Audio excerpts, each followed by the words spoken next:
आणि मेन गोष्ट या देवाक हॉर्न बिन गाडीन मारलेलो आवडणार नाही आणि कुठलाच आवाज या मानशेश्वर देवाक असो आवडणार नाही. So guys, welcome to my mini blog. तर आज आमचं रिओ घराकडे नव्हतं, तशी पटकन चप्पल घातलं आणि माझी गाईस दुसरी गाडी रोडच्या साईड काढून ठेवलेलं आहे. ती पटकन स्टार्ट मारलं आणि चाऊक निघाले मानशेश्वर देवाच्या मंदिरात. पाण्याच्या बाजूक असलेला मंदिर या एकदम बघूकच एकदम भारी वाटतं. आणि कायच मानशेश्वर म्हणजे शंकराचं साक्षात रुद्र अवतार असा.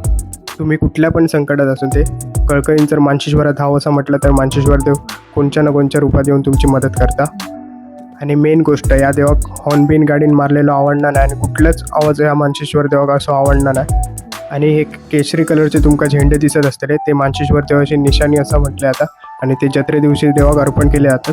आणि जेवढे पण ट्रॅव्हलवाले ट्रक ड्रायव्हर जेवढे जातात ते ह्या देवाक वाटेत जाताना नमस्कार केल्याशिवाय जात नाही. त्यानंतर मी निघाले पाठी जाऊन बघते तर एक काका मासे धरूक थांबलेले. त्यांच्या जवळ गेले तर त्यांना एक शेंगाड असं मासं भेटलेलो. तो वाजवाय बघलं.